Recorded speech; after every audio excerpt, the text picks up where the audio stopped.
Right, good morning, members. It's 10 o'clock. It's the Planning Committee for Friday, the 10th of October. And the first item on the agenda is apologies for absence, which I have from Melandra Smith, Andrew Hart, who's unwell. I hope he's going to come over that. And we've just heard from Ian Huddleston as well, that he won't be able to join us. Minutes of the previous meeting, I've had a quick look through these. I'm happy to move them as a correct record if anybody would like to second that. Has anybody got any comments about the accuracy of the minutes? All those in favour of adopting the minutes? Anyone against? No, that's carried. Thank you. Public participation will occur as we go through the agenda. Declarations of interests. I'm going to declare an interest in the Taddington Institute site. I don't really have a direct interest in it, but the parish council that I am on meets there, so I think it's probably best to get out of the way for that. So I'll leave that. Has anybody else got a declaration of interest? No? In that case, we can move on to the item number 6, which is the barn at Church Lane, Tideswell. You're going to introduce it for us. Yeah, thank you. This is the application at Church Lane in Tideswell for change of use, extension and alteration of an existing barn to a dwelling. You've got the location up in front of you on the screen. A pointer doesn't seem to be working, but you can see the building there in red to the south of Church Lane, the red line boundary around the site. The adjacent field that you see on the left-hand side is within the same ownership. The field is considered to be a possible historic strip field. The site is within Tideswell Conservation Area, and you've also got on the opposite side of the road a residential development at Chantry Lane. The application building has previously been assessed by the authority to be a non-designated heritage asset. Just before I talk you through the plans, I just wanted to clarify something that was raised on site yesterday. So those who will have been there will have seen that there has been quite a lot of work carried out to the building already. This application is part retrospective. It is seeking permission for a lot of those works. The existing site plans that we have with this application do have some discrepancies on. So they show some of the works that have been carried out. Therefore, I've included some plans from an earlier application in 2015, just to show what the building looked like before the physical works actually started. So this is an existing site plan taken from 2015. This was what was previously approved, actually. I'll just move past that one. This is the proposed site plan that we've got now. So you can see the boundary wall on the left-hand side would travel straight back. We've got a dotted line where the straight line of the field boundary wall would move, so it would curve around the building and you would get a larger curtilage on the other side. So the adjoining field that you saw at the start would get narrower towards Church Lane as well. You will have seen that the movement of that wall has already started to be carried out on site yesterday. There's also a site access that you can see there in the corner. I might just try and use this so I can point at the screen because the mouse isn't working. Is it this one here? There we go, sorted. Yeah, so that's the access just there. These are the existing floor plans that we've received with this application. So you can see there is a slight difference at the back of the building compared to that existing site plan I showed you earlier. These are the proposed floor plans we have under this application. So it's proposed to have a larger extension at the back, living and kitchen space downstairs, bedrooms upstairs, and a garage at the back of the building. These are the existing elevations that we received again with this application. So I'll show you those and then I'll go on to show you the elevations from the 2015 application. If any of this isn't clear, if I can come back to it at the end.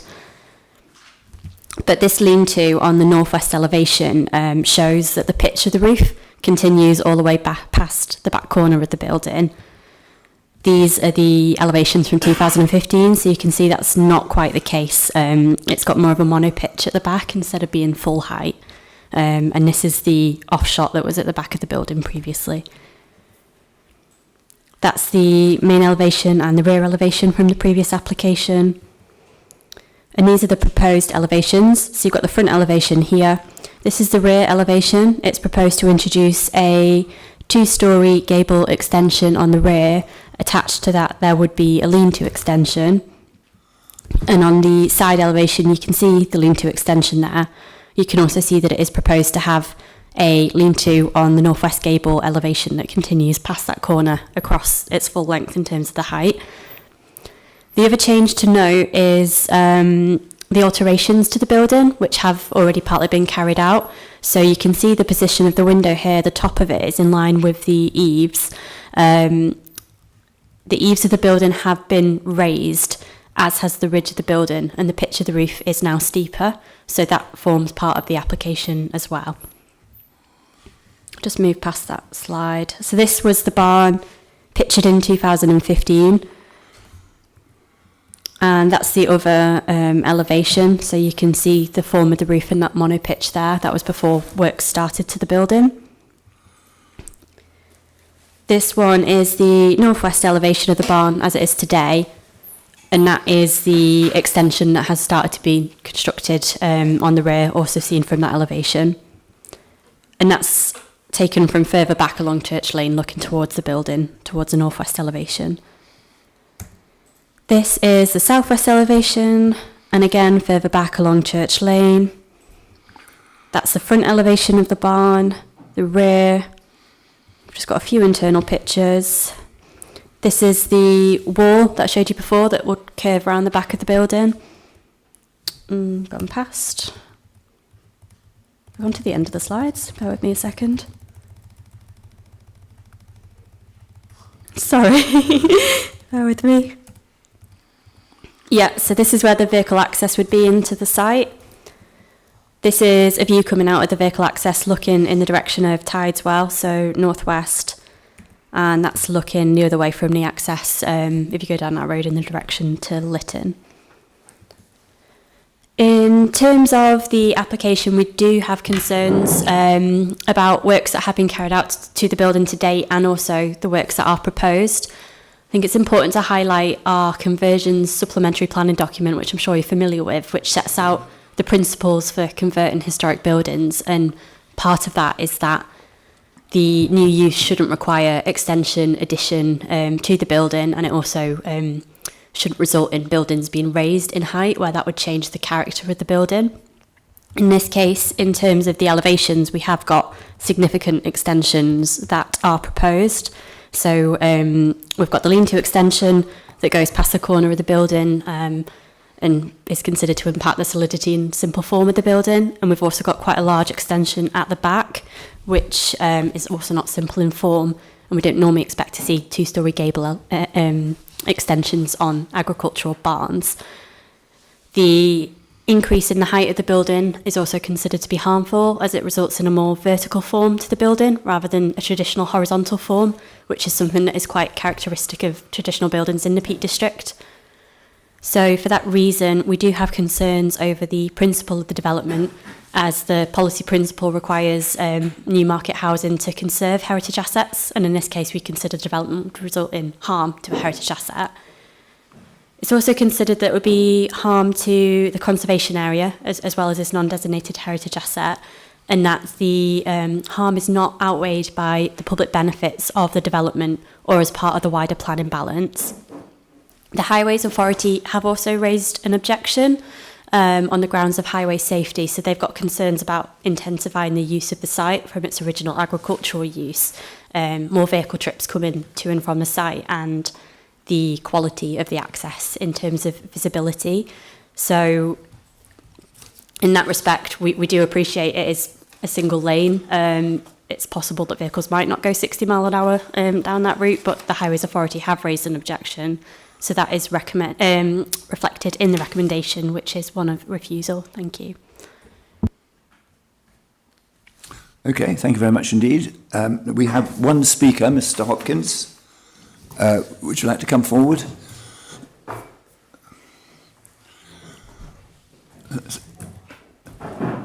Okay, if you bring that forward, there's a button at the bottom which will turn the red line right. That's right. Sorry. And you have 3 minutes in which to address us. Sorry. When you're ready. Yep. So I bought the barn in 2019. The site has planning permission for conversion and extension of the barn to a dwelling. This was started by the previous owner, and we continued the work and removed some unsatisfactory stonework. As is often the case, we needed to repair and rebuild parts of the original building over and above what was shown on the approved plans, but it has not been rebuilt other than the parts that were shown as being rebuilt. This included the lean-to on the Lytton side and much of the rear elevation where the approved extension was going. As you've seen on site, the front wall is the original, but some rebuilding on the top quarters to carry the new roof structure. The gable facing towards Tysewell also needed some repair and rebuilding, but is largely the original wall. We believe this planning permission is still in place because work started and the changes to the approved plans are not so great that it has negated the permission. Nearly all barn conversions require some repair and partial rebuilding, and we have done this to a high standard. Your officers accepted the principle of conversion in 2015 and also accepted in this report. My aim is to have a family home. The conversion approved in 2015 might have had 3 bedrooms, but 2 of them were very small, so it was more suited to holiday accommodation. The parish council support this application because they understand the need for family homes in the village, where the recent housing survey shows a need for around 60 houses, and in a small way, this house would meet some of that need. The main issues raised by your officers are the extensions to the barn. The 2015 scheme approved 2 lean-to extensions. My proposal keeps the lean-to on the Lytton gable and to make the rear extension larger to give us more space upstairs and some storage and garaging. The 2015 scheme has no storage space. The rear extension we are proposing is very low 2-storey extension, lower than the existing barn, so it would meet your guidance for on extensions. The changes to the walls in the field are mainly a result of rebuilding them as they were derelict. There have been some slight changes to positionings of the wall near the barn, but the 2015 permission accepted similar changes. Finally, we are proposing to move the access from the Lytton side to the Tysewell side. Hopefully you'll have seen on the site visit how much better visibility would be from this side.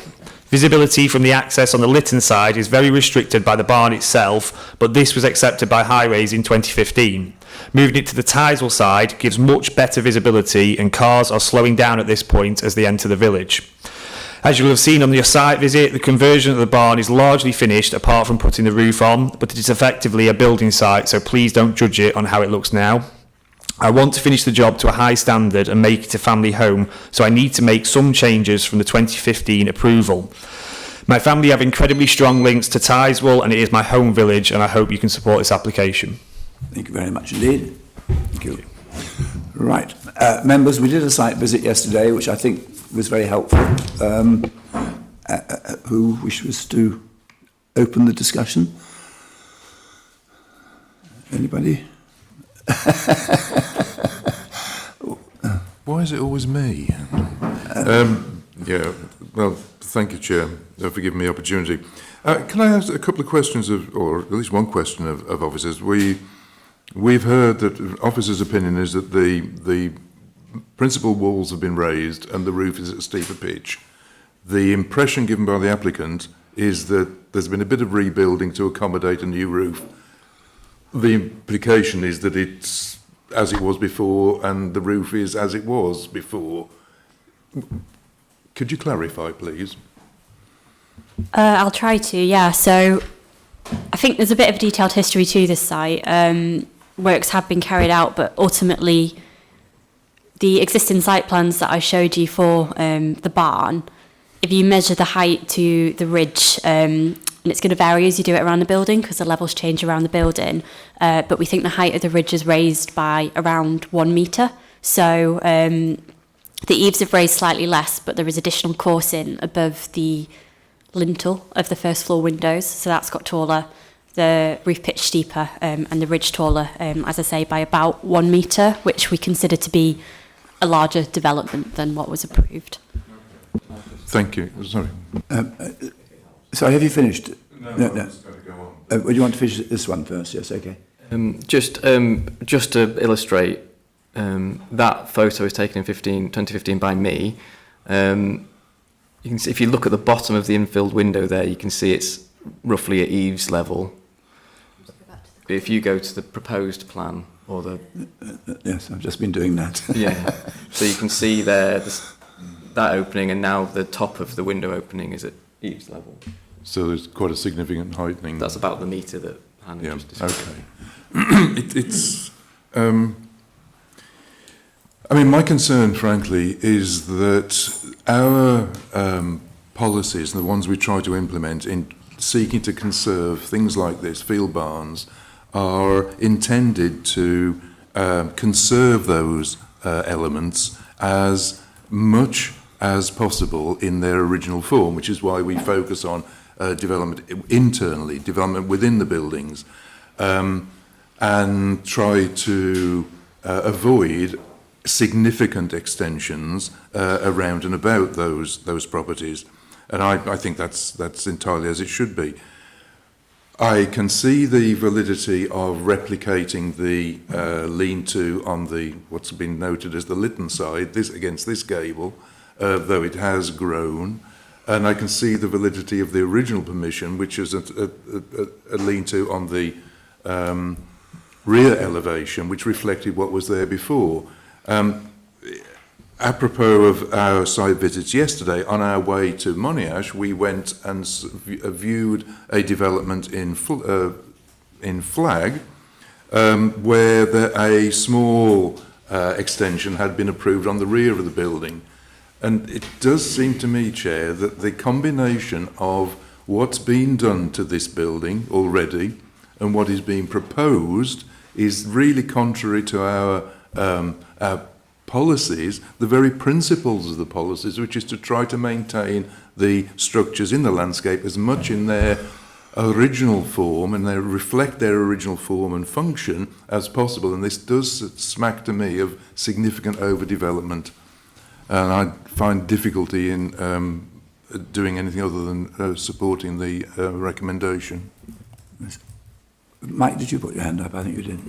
I think Ken has touched on the point I wanted to raise about the addition of rooms to create that side extension. And like Ken, I'm mindful that when it's gone to when the one at Flag went to appeal, the inspector was sympathetic to having a small extension on the side and felt that was acceptable. What concerns me with this one is this goes out quite a way with the garage and is 2 stories high, which does make it quite imposing as an extension on the side of this field barn. I do have a question for officers about whether a standalone garage would be acceptable alongside this development within that space. I think it would depend on what that was. Obviously, it's hard to comment without seeing a scheme. That being said, I think we would generally try and avoid outbuildings because the barn in this sense has got quite a good relationship with the surrounding landscape. So that would be my initial thought, but as I say, it really depends on what scheme we would have to consider. It's worth discussing, though. Possibly. Yeah, okay. Right, Bill. So a number of issues. I'm not sure why about the vehicle access, and that perhaps could answer that because it has had consent before. So I don't know what vehicle access was for that, because clearly that there is a highway objection, but it didn't affect the previous consent. My own observations are it's clearly high standards of development, and I suspect that the finished building will look good. But the issue seems to be the size of that development, as colleagues have already mentioned. Is that a material consideration to amenity and appearance, bearing in mind the conservation area? And also, we're very conscious that is as a breach of our planning policies, but whether that's acceptable in this case or whether that just leaves us open to either having to review those policies or having those policies weakened. It is, by all accounts, meeting local needs, but as I understand it, it effectively becomes an open market dwelling, and there's no condition that we can put on that. So that perhaps another question that we could, the legal question we could clarify.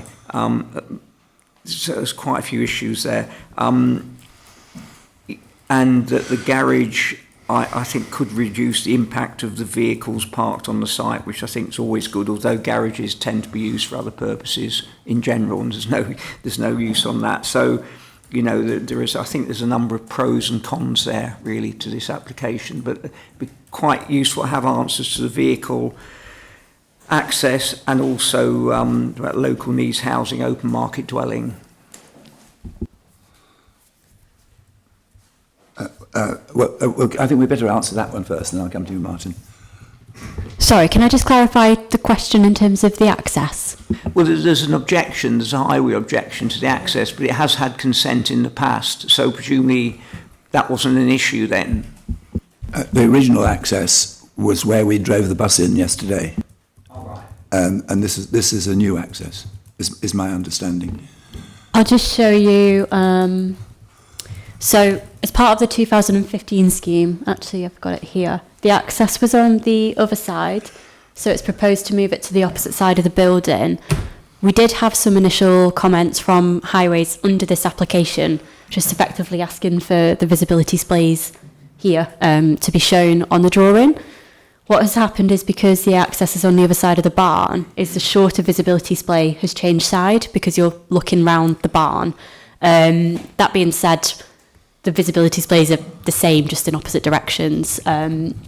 Highways have raised an objection to that because of the type of road we've got. It's a 60 mile an hour speed limit, and they generally ask for a visibility display of, I think, 215 metres, so they consider it to be substandard. I did have a conversation with the officer, and they said they would probably have a similar concern even if the access was on the other side. I do appreciate that that stance is different from what we had from them in 2015, so I can't speak for the specific reason as to why that is. Somebody said to me on the bus yesterday, trying to refuse things on highway access grounds nowadays is almost impossible at Appeal, so I don't know where that's going to go. Martin. I also had a question on the about local needs housing against open market housing. Yeah, I think in terms of our policies for local needs housing, there's a size threshold and there needs to be a demonstrated need. What we've got here is a building that is significantly larger than the size threshold. I think the ground floor footprint is around 120 square metres alone, whereas our maximum threshold is 97 square metres, and that's not including the first floor of the building.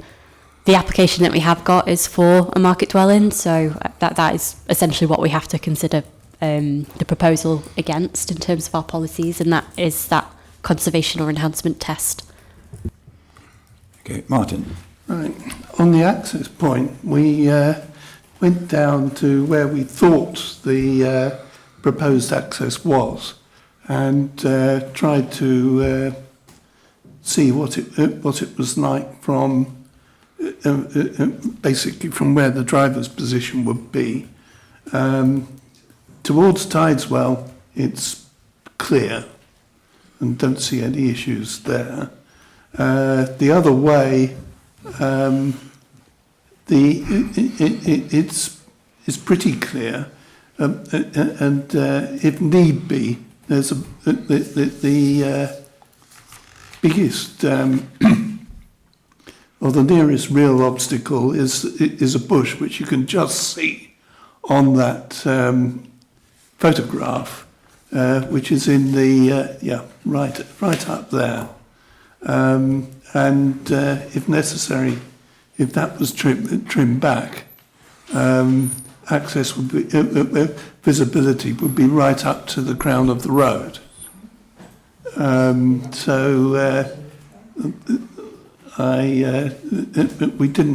didn't think that was a particular problem.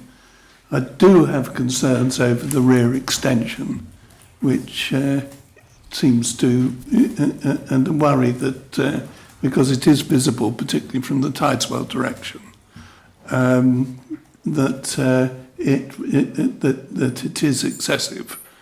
I've got no problems with the side extension or the increased length compared with the 2015 approval, because that fits with the with the original plan. Height, I tend not to like seeing these barns raised in height, particularly by the amount that this is. If it had been slightly less, if it had been something like 50 centimetres, I probably wouldn't worry about it. But at a metre, it's feeling too big. Thank you very much. We're asked to refuse this on 3 grounds, and I think we need to think very carefully. Can I just talk, Kath, first, and then I'll think. I think we need to think very carefully about where this is going. If we refuse this, the next step for us, if nothing else happens, is to take some sort of enforcement action, because work is being carried out here without planning permission. And what slightly worries me about this is what exactly we would ask to happen. Because if you're not very careful, as you lead your way through this process, you're actually either going to end up with a half-derelict building on the site, because that was all that was there originally, or you're going to end up with something worse. And we need to just think very clearly about what we're trying to achieve out of this. Now, the comments I've heard round here have not been about the principle of what's happening here. It's been mainly about the details of the extensions and the high roof and so on and so forth. Now, if I read on page 14 of our papers, if I read the first reason for refusal correctly, that is saying that the whole principle of what is now involved here has gone. What has happened here has now put the building so far beyond conservation that there's an objection in principle to carrying on with it at all. Is that what I'm hearing? Yeah, based on the scheme in front of you, I think if a sensitive conversion had come forward that did conserve the character of the building, it's not to say that a house would be unacceptable in principle. It's just based on the scheme in front of you and that being harmful. Because you see, it seems to me that despite the changes to the original building that have occurred, that there are still features of this building that are well worth conserving. The thing that caught my particular attention was the stonework along the front, which is unusually layered limestone rather than random limestone. So it's, in a sense, it's got a sort of Queen Anne front and Mary Anne behind in the way that it's been put together. There's other stonework which is of some interest. And that is worth finding a future for. And I'm wondering whether, if we pursue reason 1 to its conclusion, whether we're precluding the opportunity of a solution that might be satisfactory, at least to us, if not to the applicant, when it comes to looking at the future of this building, because I think it's worth fighting for. Right, Adam. Yeah, I think I'd agree with what you've said, that there is still, in principle, a scheme which could be acceptable. I think the issue is that this scheme isn't acceptable. What I would suggest is potentially considering amending reason 1 to say the proposed dwelling does not achieve the conservation and or enhancement So get rid of the words is not acceptable in principle as it does not, or as it. So just simply saying that the proposal does not achieve the conservation or enhancement of the non-designated heritage asset. So don't refer to the principle. Right. And then moving on to reason 2, bearing in mind the statements that members have made round the table about the size of the proposed extension and the raising of the roof and so forth, would there be benefit in being more specific about the things that we are concerned about? I'll leave that up to members to decide. I mean, we as officers will generally just say that the proposed development and then explain what its impacts are rather than specifically picking out specific elements. If members want to be specific, then that is entirely within your remit. Or perhaps the minutes could just make a note that those were the main concerns. Would that make sense? Right, Kath. Thank you, Chair. Well, with 2,650 barns in our national park, really, do we want to see them all falling down and looking a mess? That isn't caring for the landscape, in my opinion. And I think this is a lovely old barn that something could be done with. And I would support it.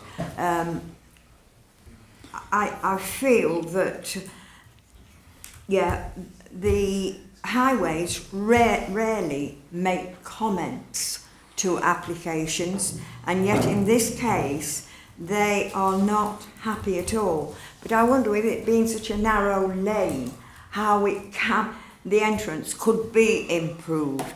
I'm not at all certain. I would take advice on that, but I would hate to see this barn become a pile of rubble in a field looking an eyesore. And I think something constructive can be done with it if the officers and the applicant get together and work something out. Thank you.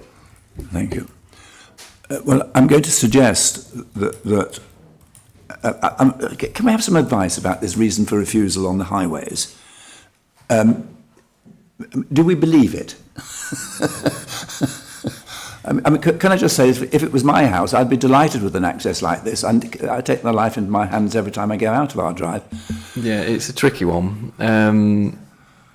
Obviously, generally speaking, the highway authority is the expert on highway safety, and we will normally, in normal circumstances, defer to their view unless there's a good reason to divert from it. We're entitled to use our own judgment. We don't have to agree with what the highway authorities say. So it's open to members to consider that, and if members don't consider that's a reason for refusal, that's entirely appropriate. The 2015 scheme, as I mentioned before, I dealt with, and on that case, the highway authority accepted a substandard visibility in very similar circumstances. It was just on the other side of the building, and really there's nothing that's changed in terms of the road or the speed at which people may use it. So my view is it wouldn't be unreasonable for members to decide that this access is safe, having seen it and having considered the decision that was made in 2015. I'm going to suggest, let's get 2 more comments, and then I'm going to make a suggestion as to how we might move forward. Oh, how many more have I got to get? Right. Bill, Ginny, Mike. Having listened to everyone, it's very conflicted. I don't like the fact that the policies, the clear policies of the park are breached, and the policies are there for a reason.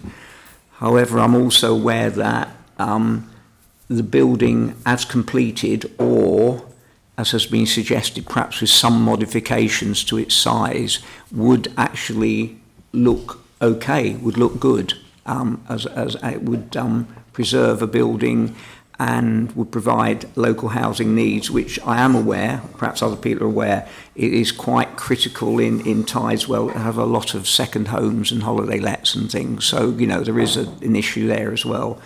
But I'm conflicted between the two, and it may be that some modification to the design at this stage, which retains most of the work, but is a compromise that could be agreed.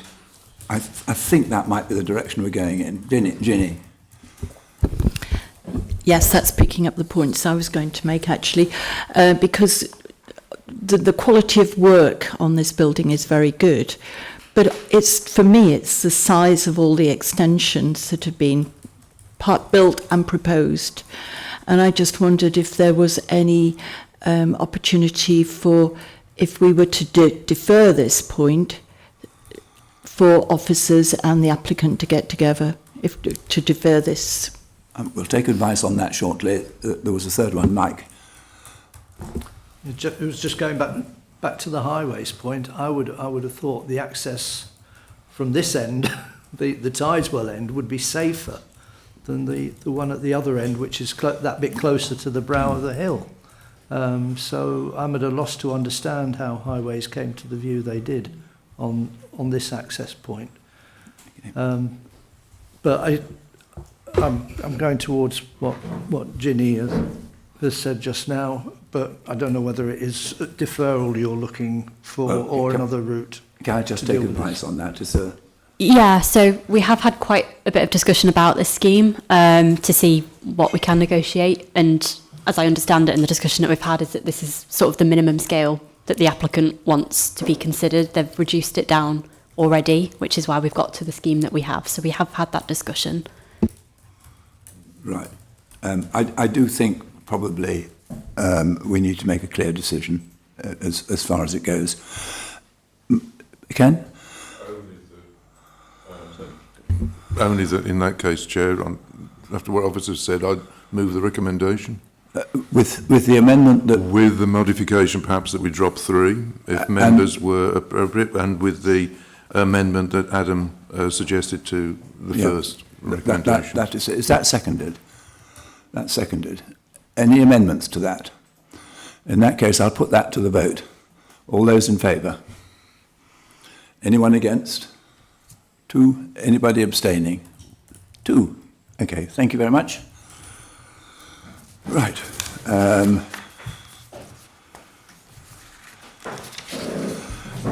The next item is the Bramwell Institute at Main Street, Taddington. I will vacate the chair temporarily, and Ginny Priestley will take it over.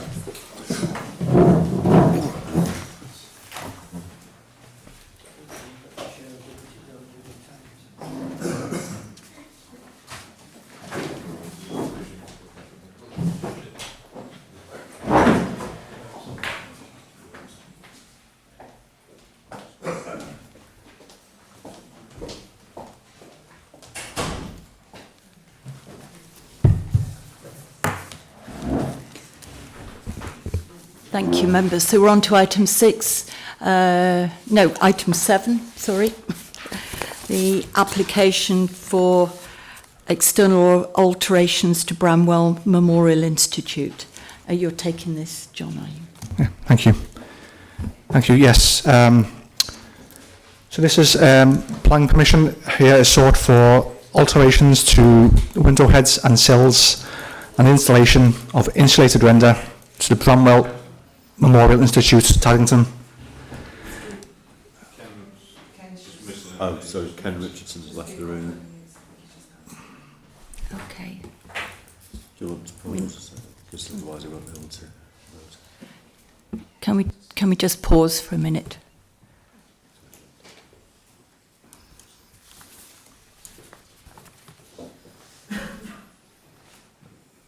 Thank you. Haven't spoken.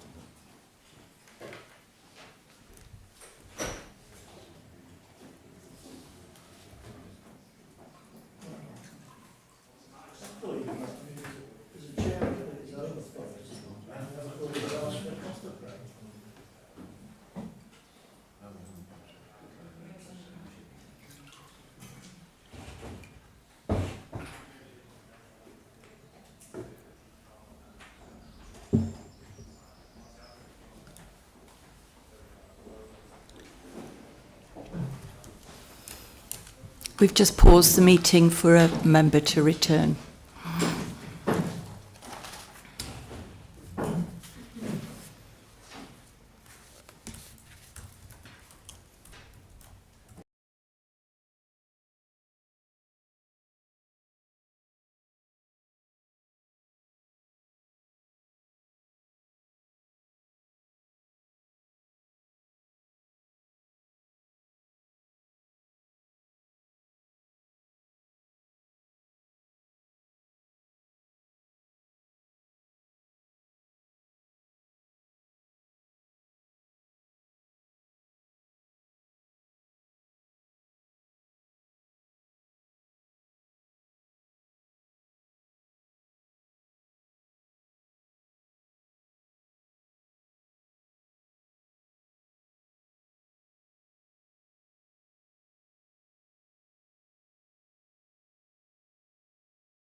Right, thank you. Thanks. Yes, okay, so this is the application for the Bramwell Memorial Institute, Main Street, Taddington. Planning permission is sought for alterations to the window heads and sills and the installation of insulated render to the building. Development has already been carried out, and therefore the application is for retrospective approval. The application is recommended for refusal. So the building itself is at the centre of Taddington, highlighted on the screen at the moment. It runs adjacent to Main Street that goes through Taddington. The building is within the Taddington Conservation Area. To the opposite side of the road is Taddington Hall, Grade 2 listed building. It's a closer view of the site plan.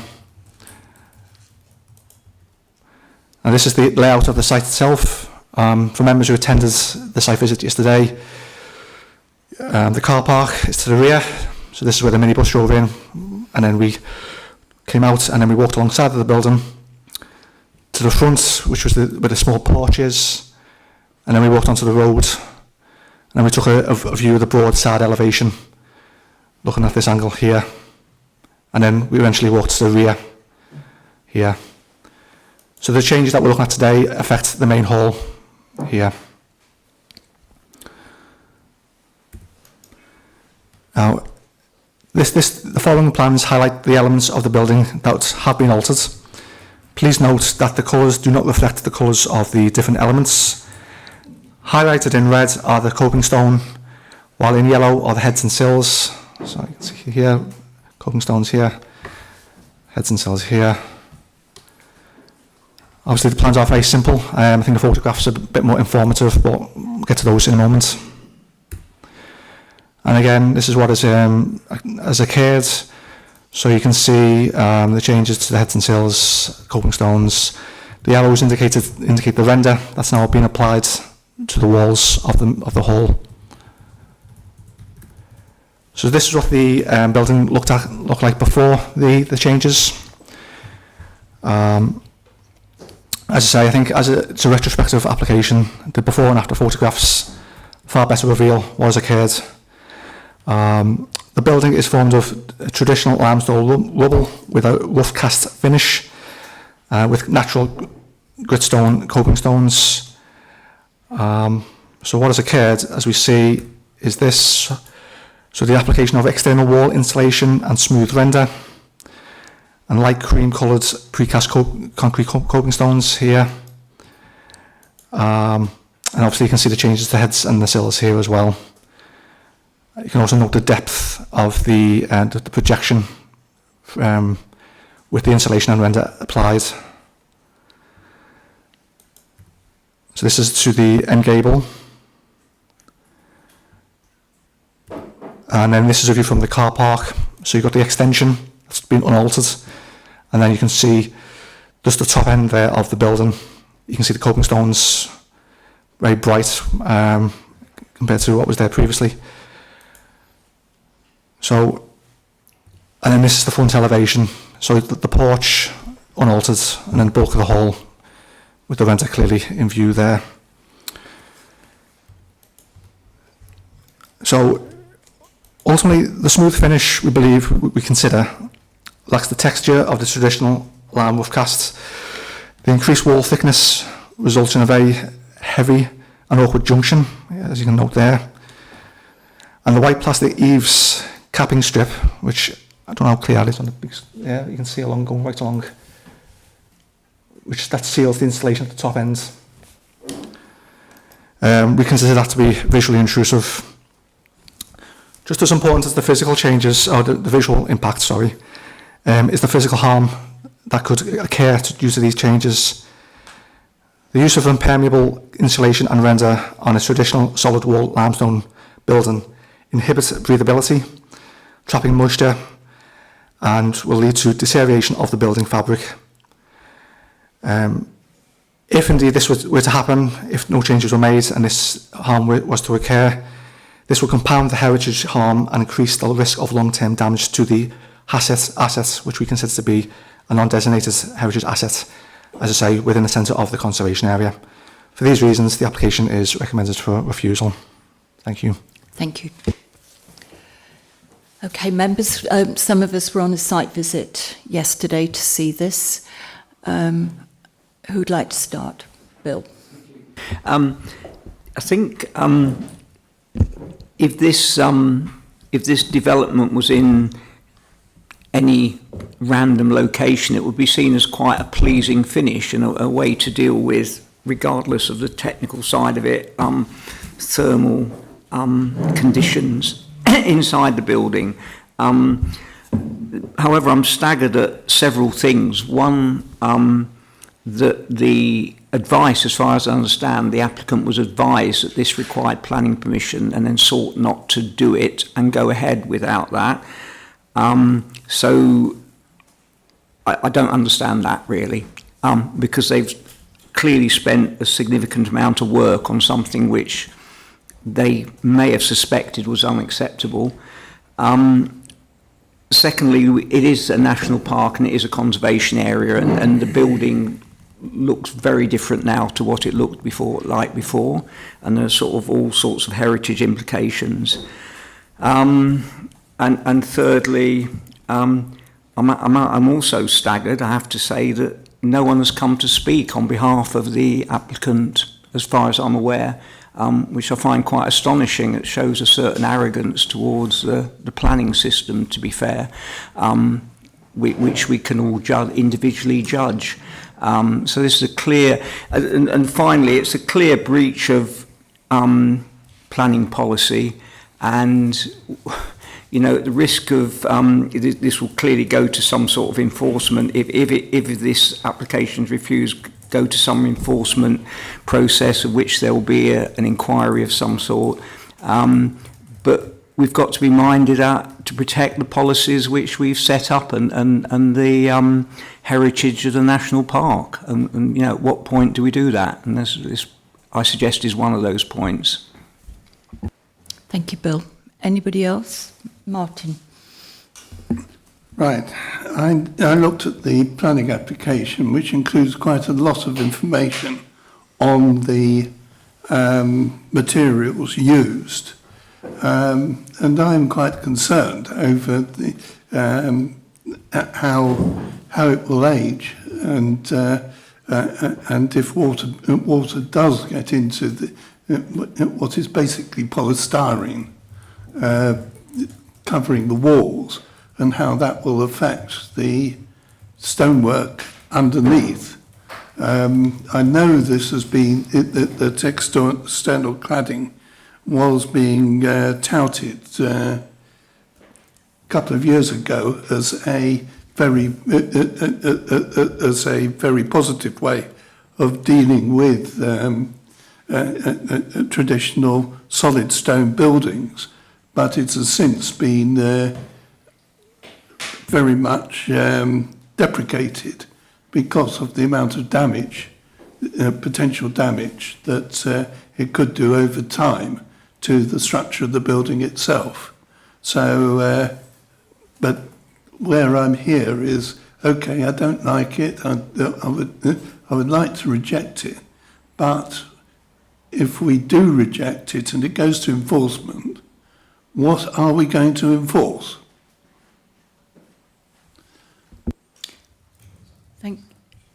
Do you want to take that point, Adam? Yeah, the first thing I just say to members, we're here to assess the planning application, where the decision on enforcement would be based on a number of factors. So that's not the decision before members today. But in terms of operational development such as this, an enforcement notice would simply require the render to be removed and the building to be restored to its condition before the development took place. It would then be up to the owner to decide with the builder and how to do that. But the notice itself would be quite simple. But as I say, a decision on enforcement would be a separate matter. Yeah. Thank you. Thank you. Matt. Yeah, I will never really vote against stuff which is being done for climate change, because probably the biggest conservation risk for the national park is the changing climate and the impact that's going to have.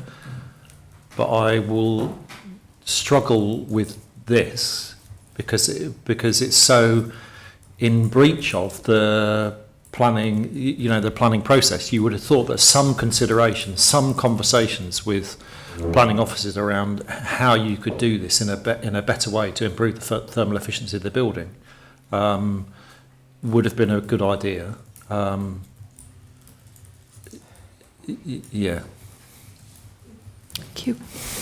Kath and then Mike. Thank you, Chair.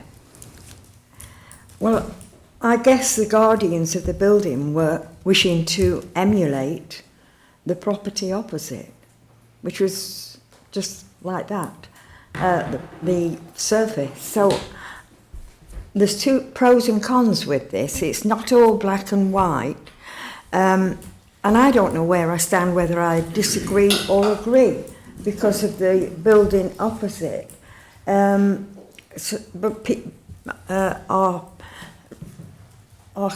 members need to know that there is another building exactly like that opposite.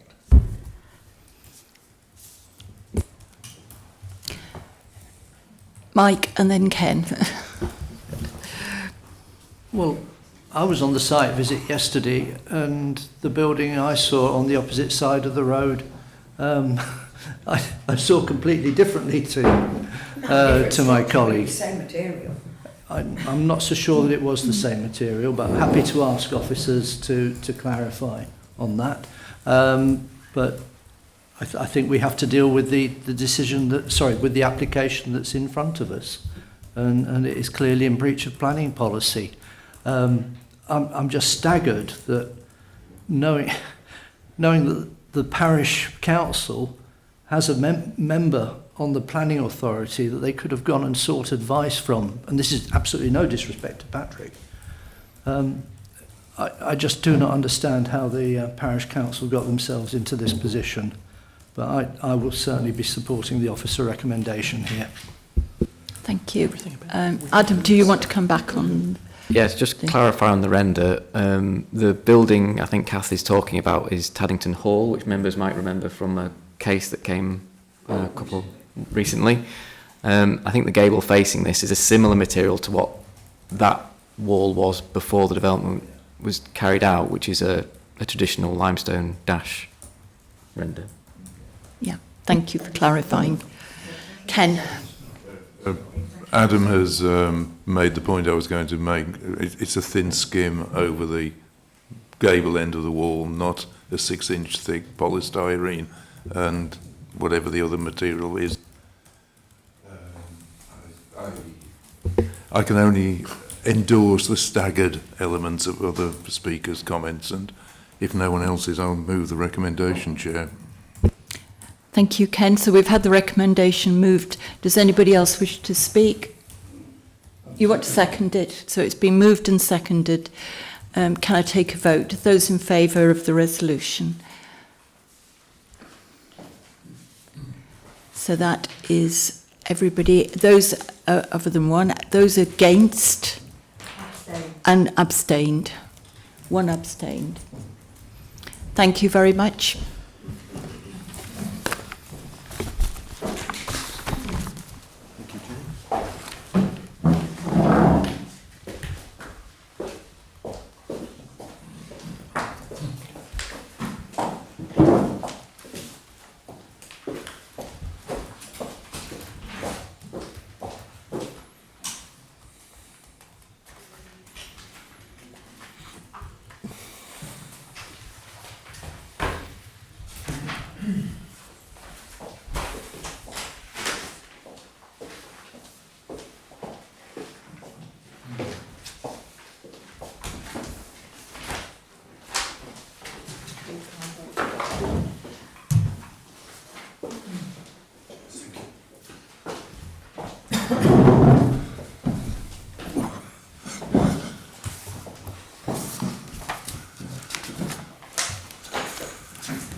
Right, members, I think you had a break, haven't you, already? So let's move on to agenda item 8, which is Rake End Farm, Rakes Lane, Moniash.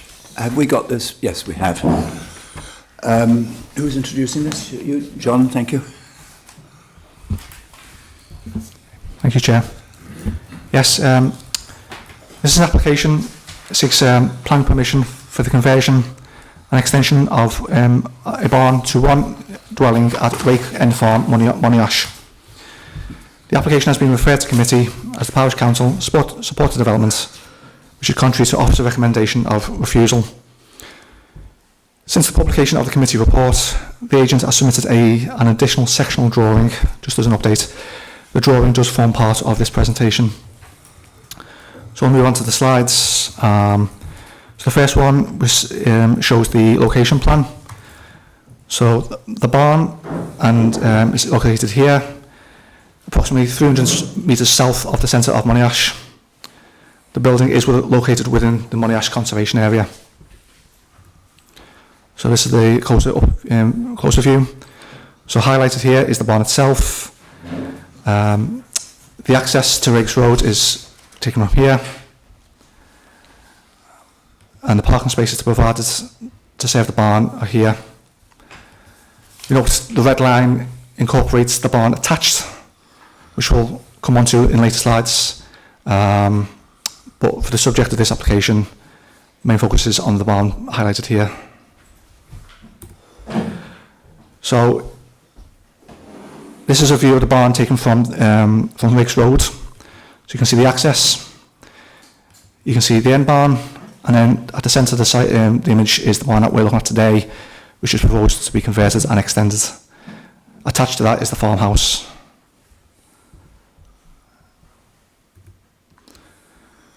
So here we can see the gable end of the attached barn, which is adjacent to Riggs Road. Again, the barn we're considering is at the centre of this image, roughly highlighted here. You can see the end gable of the farmhouse with chimneys here. So this is a close-up view of the barn. Again, attached to the farmhouse. And then this is looking towards Drake Road. So on the left is the barn, attached barn here, and Riggs Road here.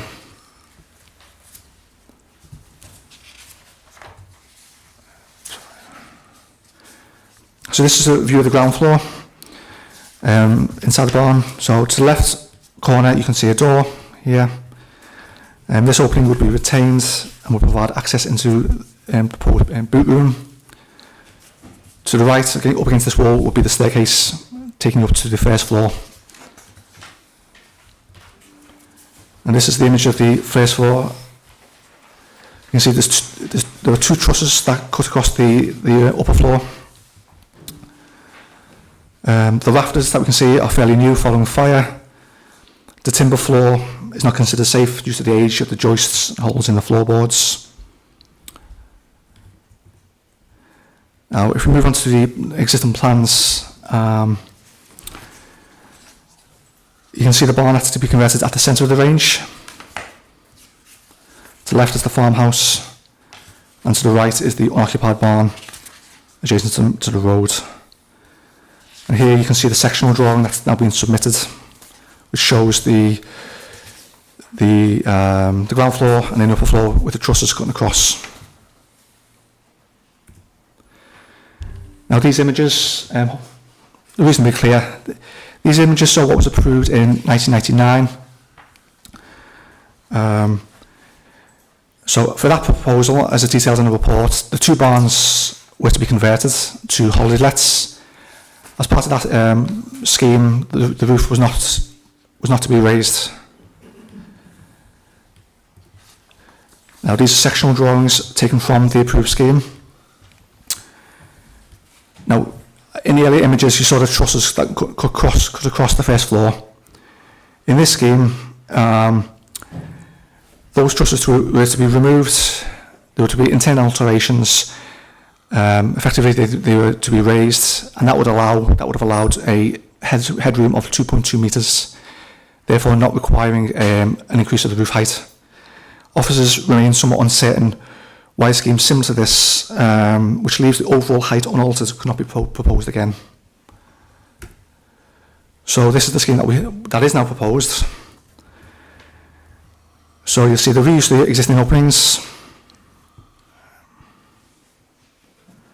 to provide new windows and doors. A total of 6 roof lights, 3 on the front, 3 on the back. And the most significant change is the increase in the roof height by 1.3 metres.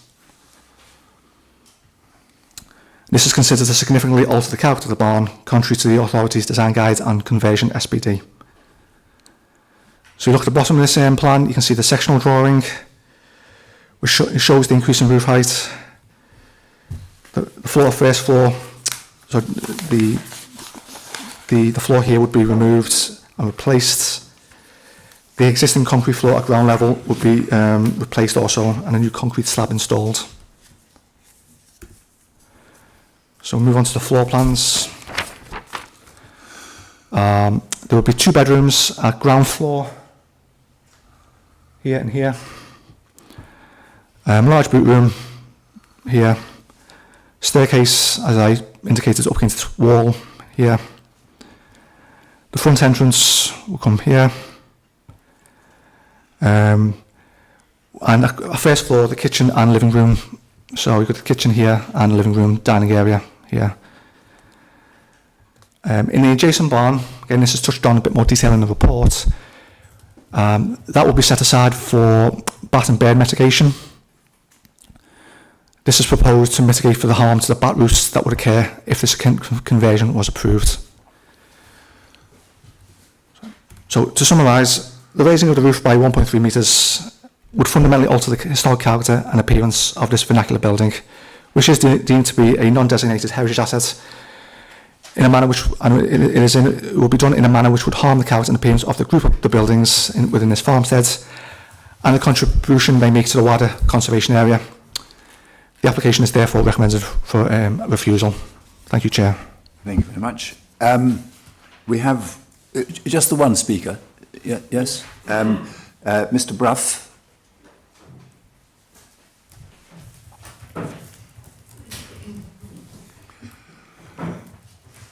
I don't know whether you've been watching earlier on, but there's a little button on the machine in front of you.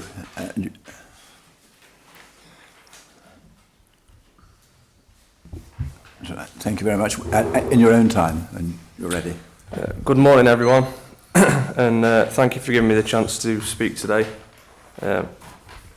My name's Ben, and this application is for the conversion of a redundant barn on my family farm into a forever home for myself, a place where I can live, stay close to my roots, and hopefully start a family in the village that I've always called home.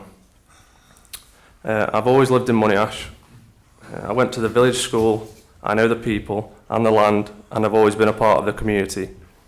Sadly, like many other young people in the village, I can't afford to buy a house in the local area. Prices have gone through the roof due to the amount of holiday cottages and second homes in the area. This conversion is the one realistic opportunity for me to stay in the area and continue being a part of the village that shaped who I am. The farm has been in my family for 3 generations. My granddad bought it many years ago, and when he passed away, it was handed down to my dad and uncle, who've carried it on ever since. Even though I have a full-time job, I spend all my spare time helping on the farm, mornings, nights, weekends, and most of my work's holidays. In time, my goal is to take it over and keep it running for the next generation. As the farming industry is in its current state, my dad and uncle could not afford to pay me a full-time wage until they retire, and I take on the farm. As they are both getting older, I need to be there to help during lambing and calving time. Me being even 10 minutes away can affect the animals' welfare and even the safety of my family. This barn was originally granted planning permission as a 2-bedroom holiday let, but my parents were never able to afford that project. Since then, the building has not been used and is only getting into a worse condition every year. My proposal gives it a purpose again, bringing it back to life as a modest home that stays true to the original structure and fits naturally into the local area. I've also worked to ensure the conversion respects the environment and local wildlife. The barn is split into 2 sections, and the other section, which I don't own, has been left for bat mitigation. This isn't about expansion or profit, it's about preserving a family building and allowing me to remain close to my work, my family, the farm and my community. This will allow me to always be on the farm where I grew up and always be there for my family and the animals. The design is modest, sustainable, and is not in my interest to damage or harm the conservation area. So today I'm asking for the chance to give this old barn a new lease of life, to bring a disused building back into use, protect its heritage, and keep our family farm running for another generation. Thank you for listening. Thank you very much. Right, have I missed something? We've not got conservation officers' comments in this report, have we? Have I just... Paragraph 15.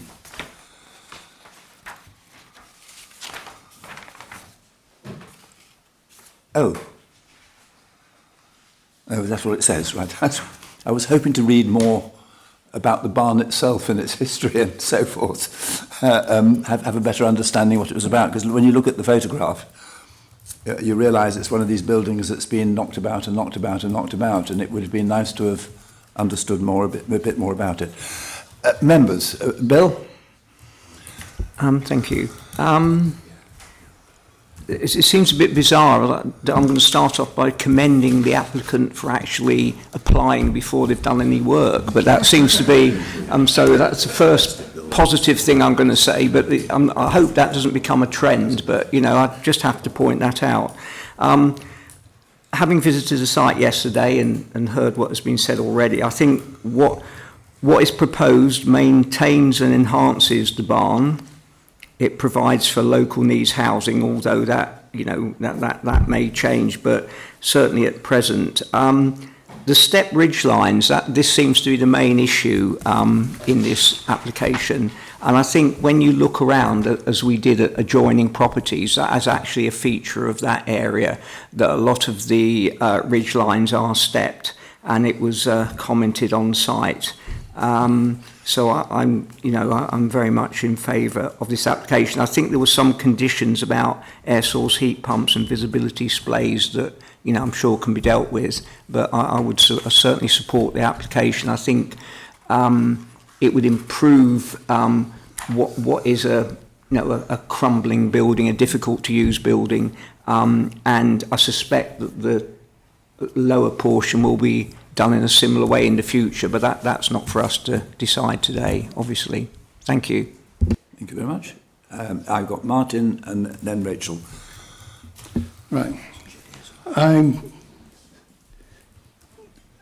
Basically, I would like to support this application.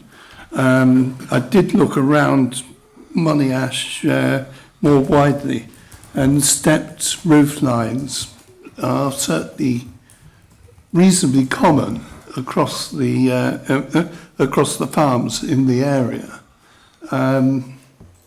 I recognise the officer's concerns, but would hope that they could actually be met by, well, either by appropriate conditions or by by further discussion. Yes. Well, I'm not sure what further discussion there can be. You either have this application or you don't have this application. I think that too. I don't think there's a halfway house on it, actually. I've got Rachel next. I'm not clear from the report whether this is a open market house dwelling or if this is a local needs. I can't see that it says anywhere, and would that change anything if that was defined? It would be open market. And would it change if it was a local needs? Well, the objection is a design objection, isn't it? So I doubt if it would. But anyway, does an officer want to comment on that? We accept the principle of this as open market. We accept it's a heritage asset, and within policy, we support the conversion of an individual heritage asset to an open market dwelling. So it is purely about the design, and yeah. Okay. Right. I've got Ginny next. Thank you, Chair. I think it's important to note that this is a young person who's lived in the area, grown up in the area, and contributed. And one of our purposes as a national park is to support thriving and sustainable communities. And this is a very good way of doing this. I think if you, as other members have said, if you look around the roof ridges and the difference in levels of roofs, is quite easily seen from the surrounding properties. And I'm in support of this application. Thank you very much. Kath? Thank you, Chair. I too am in support of this application. Every time we go to the ice cream place, we go through Moniash, and I come to this corner, and I think, I wish somebody would do something with those buildings. It's a letdown to the community. And so I am delighted that somebody wants to do something positive to enhance that building, because it's been derelict for I don't know how many years. If something isn't done soon, it could possibly fall down, I would imagine. So I support the application wholeheartedly. Thank you very much. Ken, you should have got in first, I suspect. I don't think it would make much difference, Chair, but I shall make the points that I suspect are anticipated. Can I ask a question first? There was a proposal approved in, whenever it was, 2015, was it? Or 1999, that accommodated an alteration in the way the roof was supported in order for there to be a viable first floor. Why hasn't that, do we know why that hasn't been perpetuated in this application? No, as far as I'm aware, it's the preference of the applicants to Right, see the increase okay. in the roof. It's just that's the sticking point for me, as it has been for officers. I think the issue about the roof lines is an interesting one, and it's possible, I think, to disappear down rabbit holes with that. The fact that there are other stepped roofs in the area doesn't mean axiomatically that we should accept a stepped roof here, where the character of this property is in the long line of the roof and the barns that it covers. It does seem to me, Chair, I accept the principle of conversion as a way of conserving the property. I accept the reasons that have been given by the applicant for proposing a conversion. It just seems to me that there are other ways of achieving conversion, achieving the ambitions of the applicant to remain on site or to be on site and to inherit the farm in due course. But there has demonstrably been a way of accommodating that desire in the past, which I think should be perpetuated in the current application. If it was acceptable to us to raise the base of the truss, to increase the roof height in the long roof, then I don't see why that can't be achieved now without damage to the property. Now, yes, as the Chair mentioned, this property this long elevation has undergone changes in the past, but it is as it is, and it contributes to the character of the conservation area. What we're looking at is a proposal that would bring that back mostly into use, not wholly, but mostly into a viable use, and mean that the property is conserved. And I do think that we as an authority ought to be seeking to persuade the applicant that there are ways of achieving it without the significant raising of the roof of part of this property, because it destroys the character of this element. It impacts, I would suggest, negatively on the conservation area, because it just brings it into line with all the other stepped properties in the conservation area. For me, the fact that it is one long single roof is the key to its character. And I would support the officer recommendation, though I suspect in vain. Right. I've then got Matt. Yeah, so looking at the photos within the roof, it's an amazing structure, and it would be really good to see how that can be retained. So in some way, you know, whether that's what you don't want is to have a completely different roof on the bit nearest the road and the building, and then a different one in the middle. So it would be good to see the sort of nature of the roof staying the same, if that's possible. And do we know why it's the middle bit? Because obviously the issue with the middle bit is that that's fundamentally lower because of the slope. If you did the conversion in the bit nearest the road, you wouldn't have that issue because the building is going to be higher. You could do it the other way around and say, oh, okay, fine, thanks. Can I ask a silly question, which sort of rather worries me about this?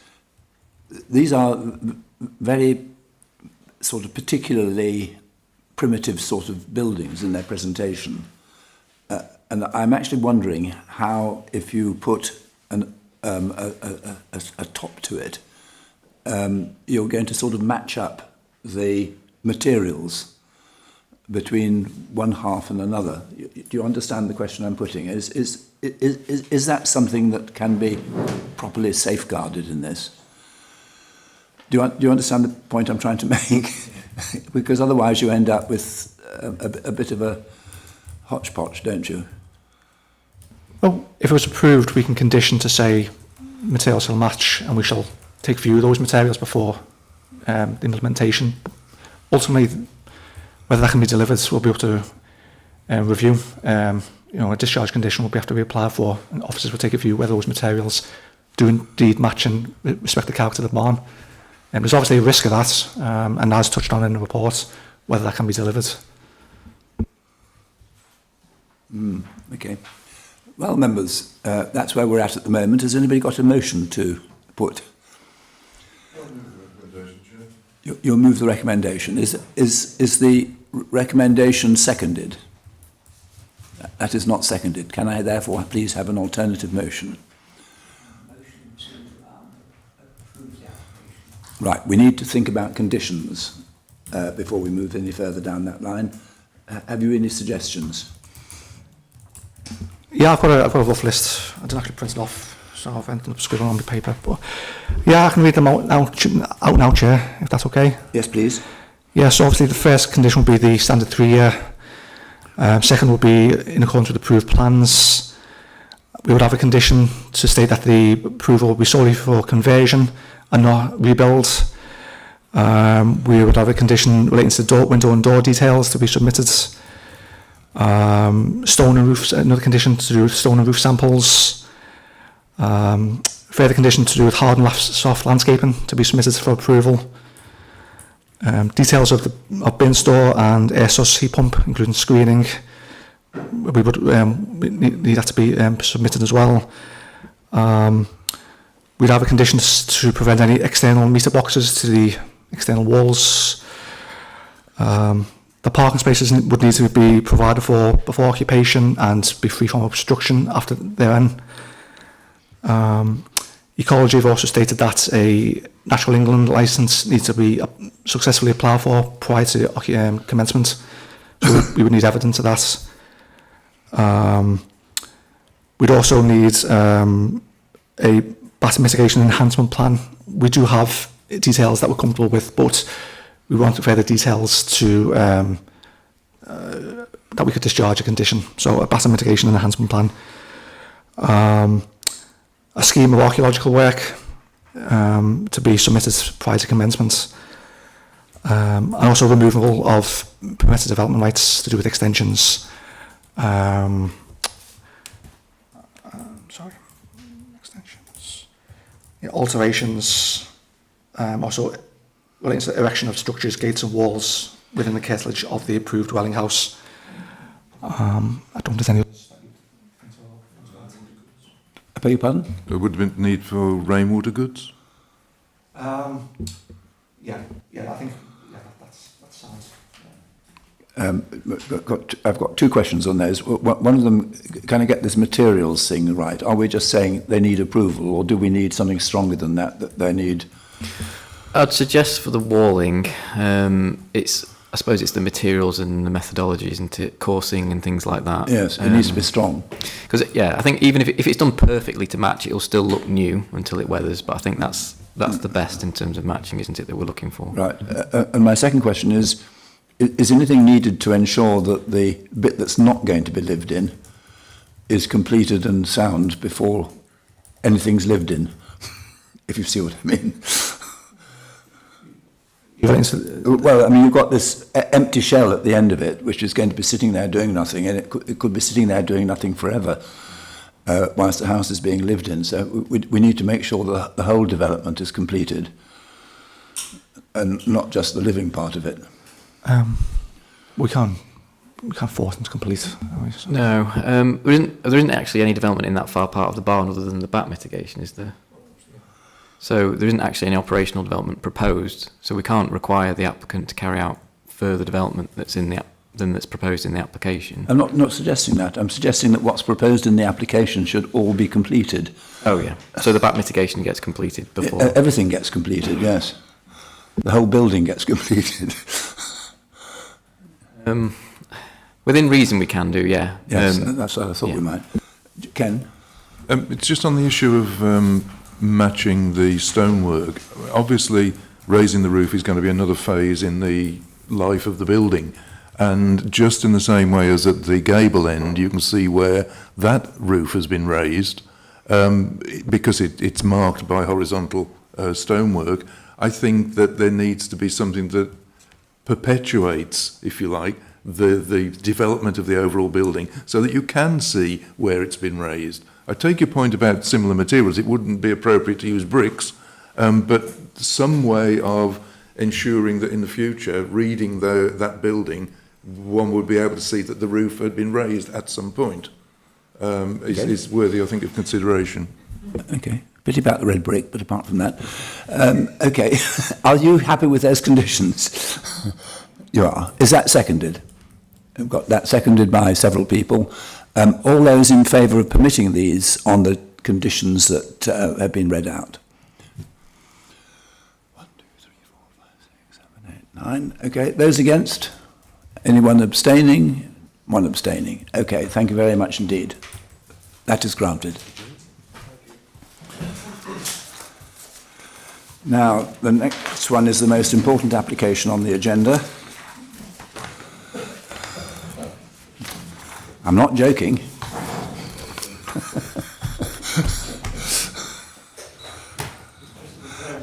This is agenda item 9, works at Alden House, Baslow Road, Bakewell.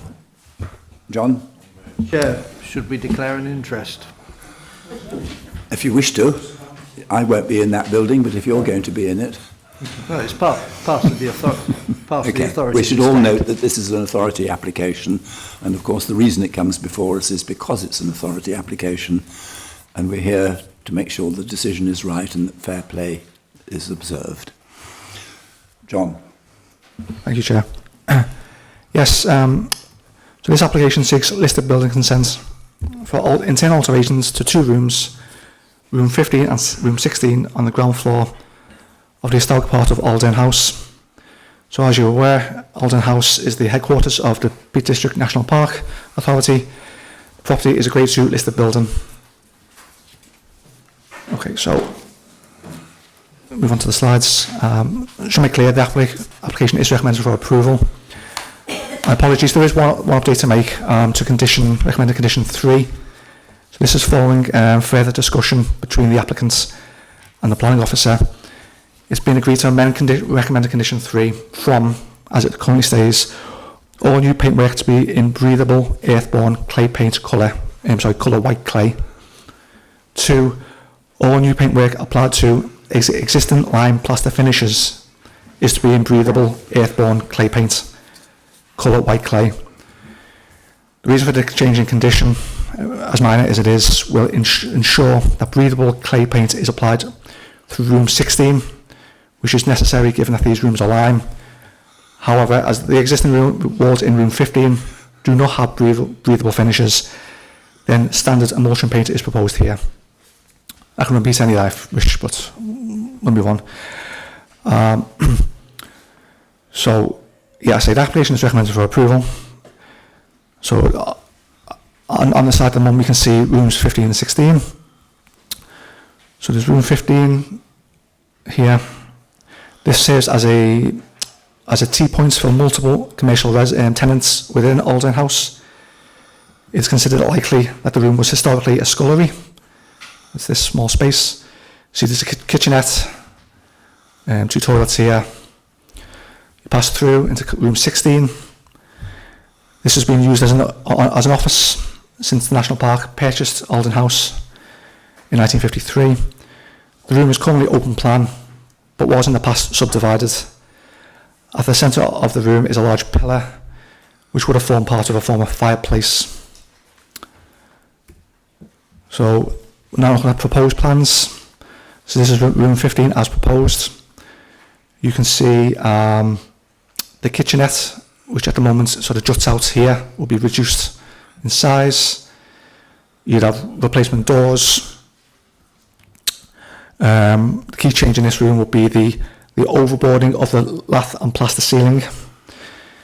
The reason for the overboarding is to avoid any inserting of fixings into the historic ceiling itself.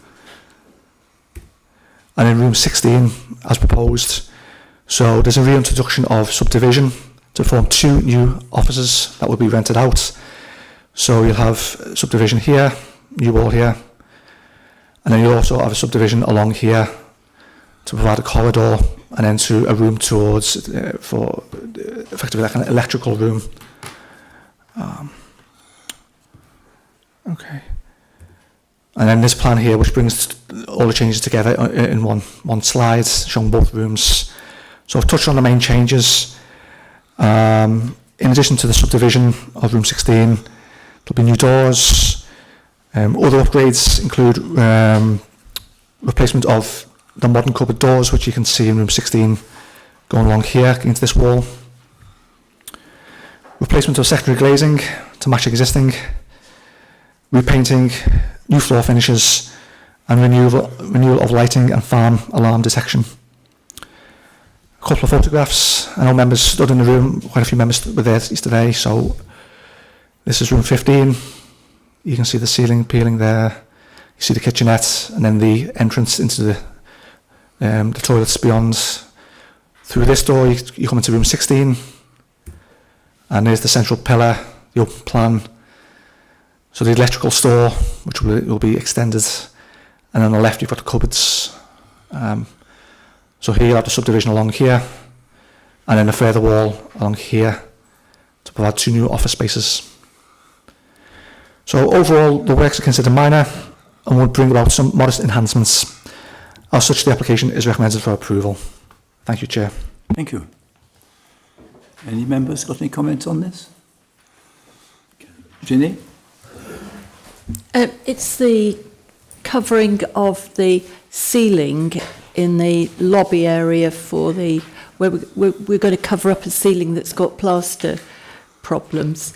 I wonder whether it would be better to just actually repair that rather than just cover it up. It's noted as being of historical value, but in covering it up, it's not going to be seen anyway. And I just wonder if there is. It's just going to cover up a problem by going to the expense of plasterboarding it. Thank you. Paragraph 15 of the report does touch on this. We do acknowledge that the overboarding creates some modest harm, and that is regrettable. But the applicants, in consultation with our conservation officer, considered that it wasn't particularly viable to repair the ceiling. Just to quote the report, because Lamb's plaster skim cannot be applied to the surface, and the added weight of reskimming would put further strain on the ceiling and increase the likelihood of collapse. Therefore, it's proposed to retain as is with the overboarding. It is a compromise, but ultimately we consider there's other enhancements that outweigh that compromise.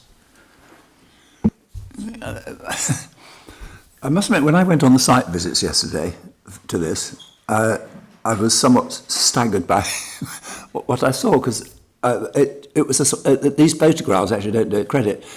It was a sort of pokey little corner of the area, absolutely covered with modern this and modern that, and strip lights and this, that, and the other. And my first reaction was to think to myself, why on earth does this need listed building consent? Because listed building consent is for alterations that affect the character of the building as a building of architectural and historic interest.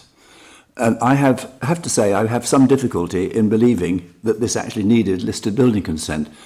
I'm sitting in a room now which is covered with things attached to the walls and so on and so forth, and none of which, from my memory, have ever had listed building consent. So my first problem was that. Can I make it absolutely clear? I have absolutely no objection to what is being proposed in this report. But I am worried that if we are applying that level of test to this, whether we're not sort of rather overdoing it. But what caught my eye was paragraph 16, which says that there is therefore a minor public benefit in maintaining accommodation to satisfy fee-paying tenants who in turn generate income to help fund the maintenance of the listed building. Now, I've sat here and listened to lots of officer presentations and read lots of officer reports about when there is public benefit that does or does not justify a planning decision. I mean, you've got one earlier on. I gather you've refused the Taddington Institute one, which is fine. But in that, it sort of says, well, there's no public benefit or there's hardly any public benefit in insulating something, making it warm, making it cheaper to run Taddington Institute. But here we're saying there is public benefit in doing something, in this case, because it earns money and makes it easier for us. And I have to say, I do find the logic of that somewhat difficult to follow. We need to be clear about what we mean by public benefit and when it arises. And we need to be clear about the reasons we're doing things. And I don't find this reasoning in paragraph 16 at all convincing. But if you follow that reasoning, we've got to apply it to other planning applications as they come before us. And I don't think we will be doing. And I would like to see a different reason for permitting this, if there is one, inserted in here. And I think the answer is that the application is of such a trivial nature that it doesn't affect the character of the building. But if you argue like this, then you've got to argue for all the other applications that come before us. And I don't think that's very convincing. Anybody else got a view on this? Ken.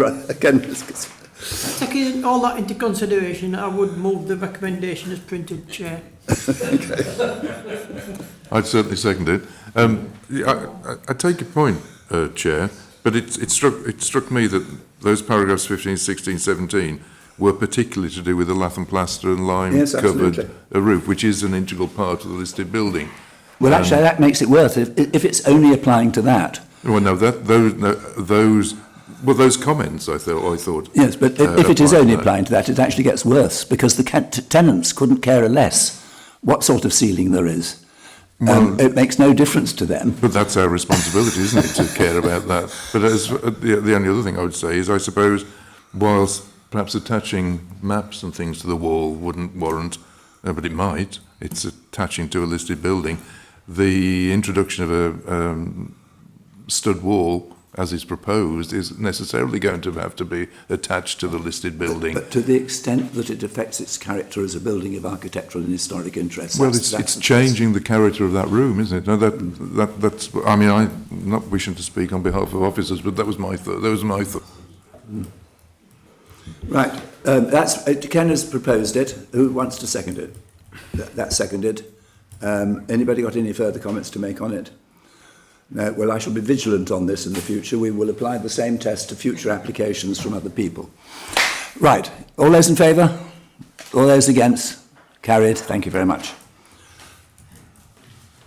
Right. Planning enforcement. Who's dealing with that? Adam's doing it, aren't you? Thank you.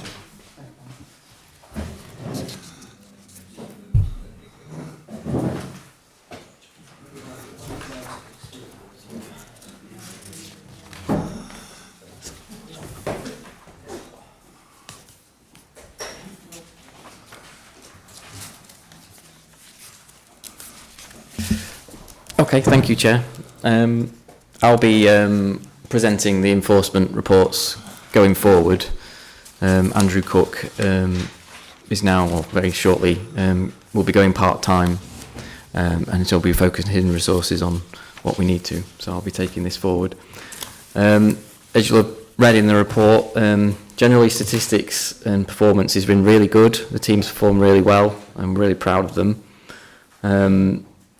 We've closed 42 enforcement cases in the last quarter, which is above the annual target, which would be 30 a quarter. But the overall number of enforcement cases on the books has actually gone up by 2. But that is because in the same quarter, we have had a concerted effort to get the outstanding inquiries down.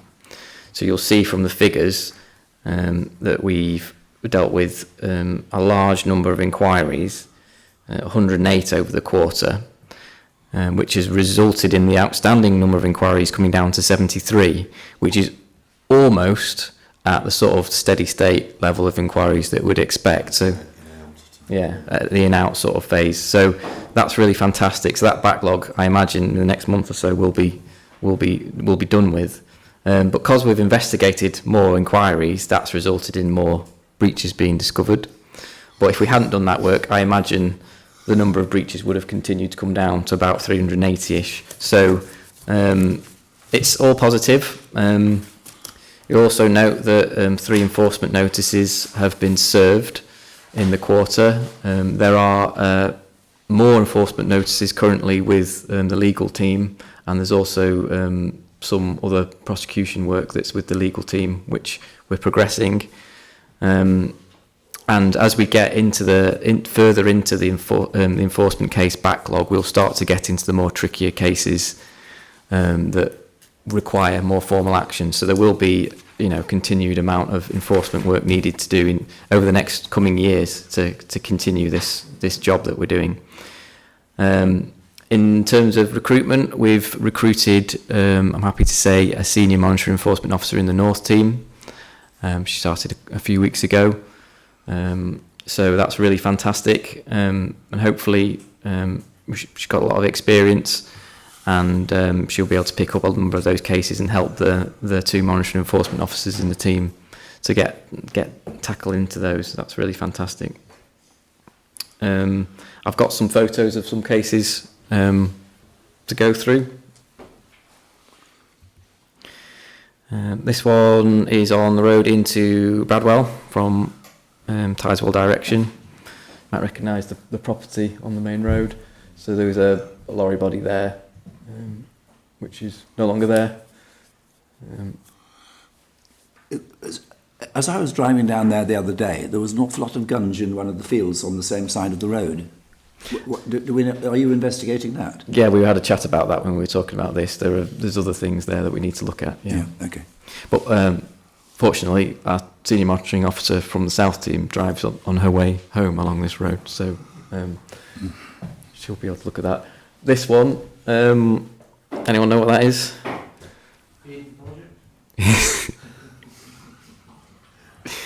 No, it was for carving. So it was a pod for carving, which had been put up without planning permission. But one of our monitoring officers contacted the owner, and she didn't need it anymore. She agreed it could go, and so without any action needed, we spoke to her about that, and she got someone to come and take it away. So that's gone now, which is fantastic. That was in Kettleshume. Bakewell, members might remember this from last year, various works to the bank. Following that consent, some of the works hadn't been carried out. the main thing to look at here is the, it's not showing the other one, but there was an ATM, old ATM, which hadn't been stoned up properly as it was supposed to be. It had just been sort of blanked off. But now we've agreed sample and it's been done. That gives you an idea what new stonework looks like. But that's been, I think, done in accordance with conservation principles, that the materials are all right, but you can see it's new. But obviously over time that will weather. Hopefully you'll never know the ATM was there. The static caravan in Allwalk that's been there for quite some time. Again, just through negotiation, has now been removed. This one's in Taddington, and it was an extension which this property had put up, sort of as you call it, to the top of the village without planning permission, and this one did have an enforcement notice served on it, and after the period for compliance was up, through negotiation we have made sure that that's been complied with. So that has gone again. And then getting to the end, in Portland Square in Bakewell, again, there's a number of these, I'm sure much to people's chagrin, a number of these no parking signs have been put up in what is ostensibly a pedestrian area. I don't know if there have been issues there, but a number of these buildings are listed buildings. So not all the signs could be tackled, because some of them did benefit from deemed consent for advertisements, but most of them didn't. And the ones that didn't have now, I'm pleased to say, been removed. Okay, happy to answer any questions. Thank you. Thank you for the report. Well, it's looking positive. Bill? Yeah, thank you for the report. And I think I mentioned at the meeting before this one about the importance of resources to go into enforcement, because without that, the planning system and the planning policies we have in the Peak Park become more meaningless. So enforcement's really important. I hope that where possible, more resources can be put into it, because there's still a lot of outstanding cases. But thank you for all the work you've done towards reducing them. But I do think, you know, we shouldn't underestimate the importance of enforcement in planning regulations.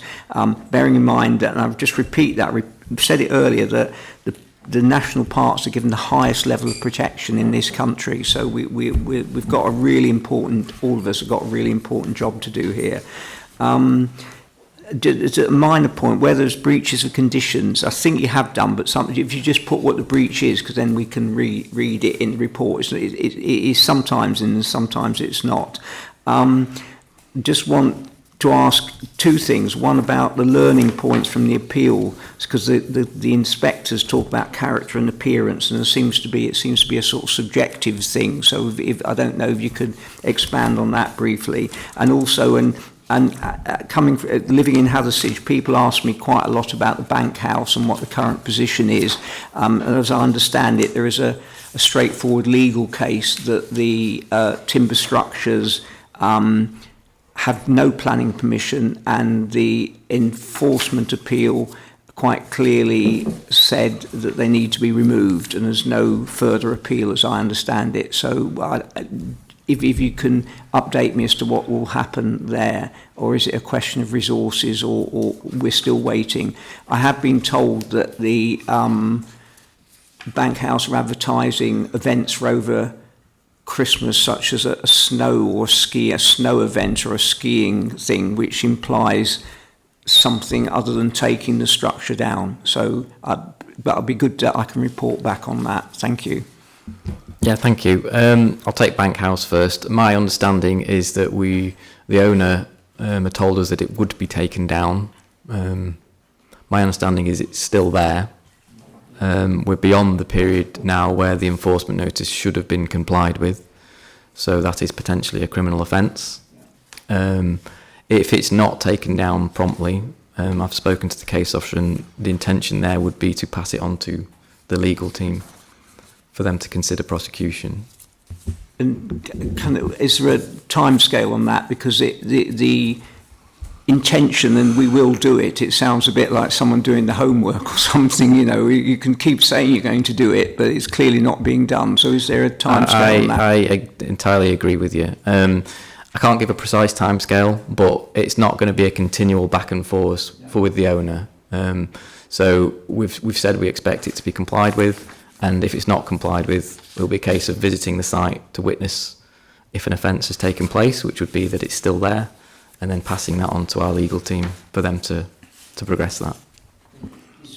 Time on that? It would be over the next couple of months. I'm imagining that would happen.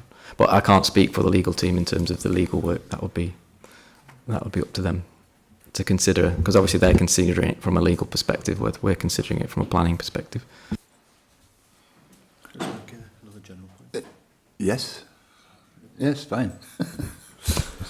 Just on point of resources, That's what I'm going to say. unlikely that there's going to be a lot of scope for new resources. What my kind of candle that's sort of burning at the back of my mind in positive terms is that the structures that we've put in place have changed what we had historically as an enforcement team into a function that's now integrated within the planning teams generally.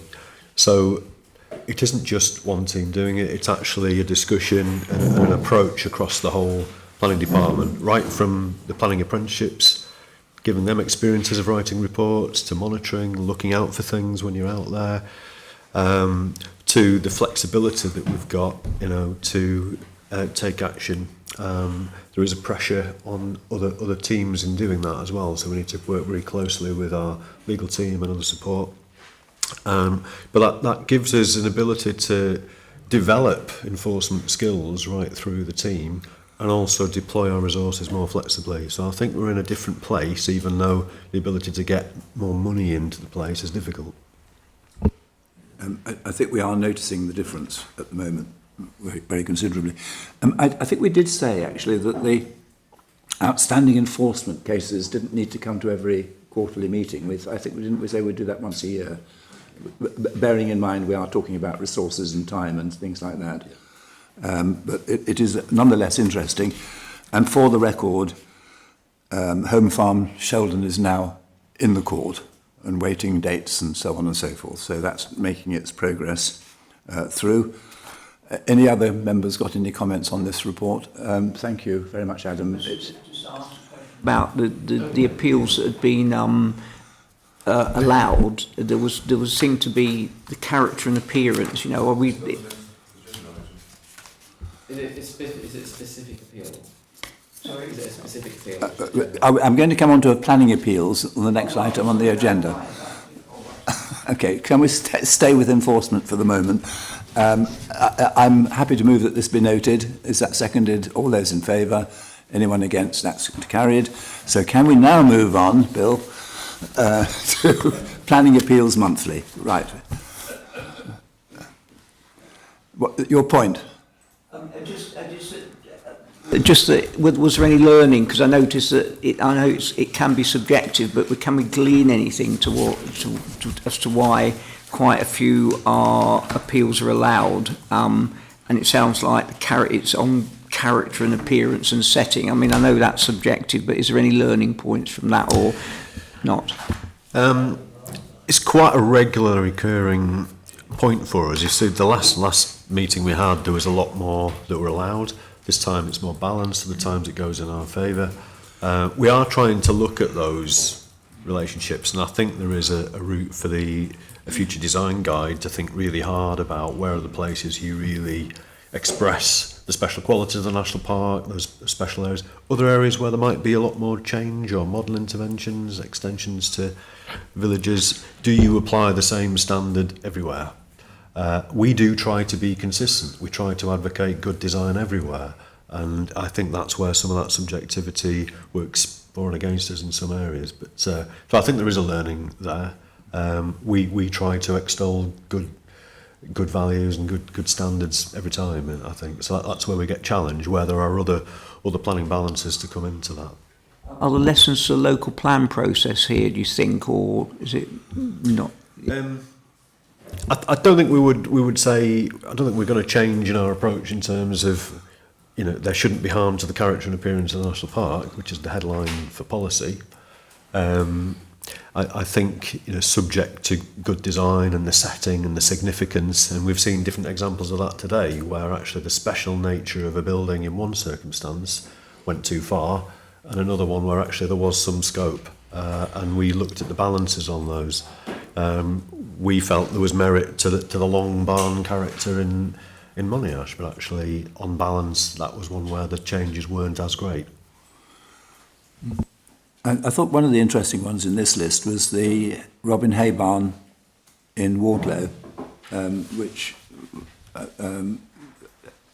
was sort of interestingly argued, if I can put it that way around. Any other members got any comments on this report? No? Shall we note it? All those in favour of noting it? Anyone against? That's carried. Thank you very much. And I think that's the end of the agenda, isn't it?